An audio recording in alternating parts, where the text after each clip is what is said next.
大家平安，欢迎收听迦南之声，我是尤伯牧师。今天12月3号，我们要分享的是关键时刻慎选领袖。我们要来读尼希米记7章1到20节。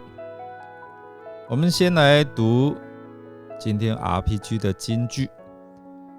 于是我派2个人监督管理耶路撒冷城的事，他们是我的兄弟哈拿尼和城堡的司令官哈拿尼亚。哈拿尼亚是个可靠、敬畏上帝的人，没有人比得上他。尼希米记7章第2节。听见故乡的消息，尼希米心中产生负担。向上帝祷告之后，尼希米向亚达薛西王请愿，要重建这个城墙。在耶路撒冷的时候，修建城墙只是他心中蓝图的一部分。城墙是一个建筑物，它固然能够防御耶路撒冷不受攻击，但是呢，真正能够使耶路撒冷重新被建造起来，恢复昔日的荣景，那就需要有人愿意来定居在这房屋还没有建造的城市里。然而呢，挑选人，特别是领袖，愿意来耶路撒冷居住，确保耶路撒冷的安全，就是他目前最重要的任务。当城墙修造完毕城墙的这个门也安置了好久好了之后，尼希米他做了很重要的任命，圣殿守卫、诗班队员，而其他利未人各被指派不同的任务。尼希米他关心着物质、属灵和知识发展3方面。除了加强防御工事，以防止仇敌的攻击，从尼希米后段的叙述，显然可以看见守门者也被托付道德责任。当尼希米从书珊城再度回到耶路撒冷时，发现安息日的规矩被严重破坏，就下了清楚的命令，先是给自己的仆人，后来也给利未族的守门员，规定在安息日城门要上栓紧闭，使异族商人无法在应当休息与敬拜的圣日进入城中贩卖东西这个在后面的经文我们会看到，面对仇敌，视为环绕千方百计要破坏。尼希米他知道他需要拣选可以信任的领袖来帮助他来管理这个耶路撒冷城，而他所拣选的领袖需要具备什么呢？就是忠信和敬畏上帝。尼希米需要这样的领袖来帮助他来管理耶路撒冷的社群生活。所以后来我们看到他拣选了哈拿尼他的弟兄，还有哈拿尼亚，这2位领袖将神放在他们人生的首位。所以一个领袖很重要，就是要敬畏神，把上帝摆在第一位。在哈拿尼亚的生命当中，没有谁可以比神更重要，所以他每一天他敬拜，他顺服与信靠，他是在这样的一个过程当中来经过他的生活，他将自己的生命重新献给神。敬畏神过于敬畏人，是对这2位未受礼赞的英雄在灵性上成为好榜样的一个美好的见证。也成为尼希米可信任的同工。尼希米给哈拿尼还有哈拿尼亚看守城门的指示，告诉他们什么时候可以开城门，什么时候不可以开城门。而一位人要督导城门的开关，到晚上的时候要派另一批耶路撒冷的居民来看守城墙。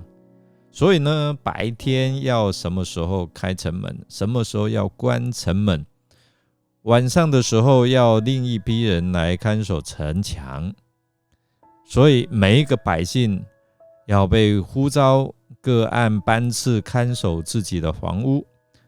这就是尼希米在这个地方做了一个谨慎的措施，因为城墙很不容易就建好咯。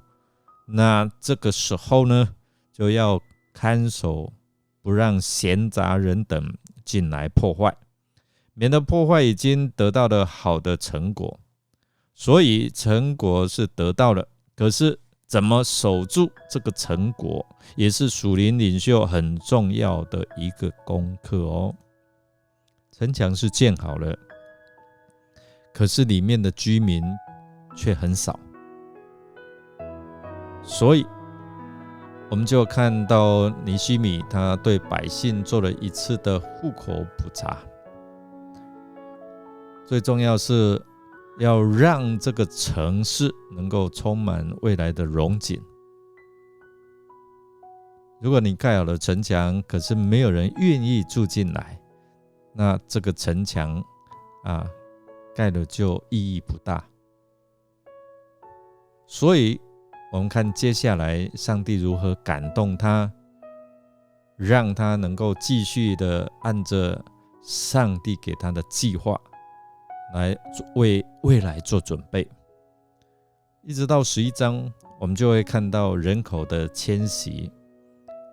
所以在第7章，尼希米他先做户口普查的预备。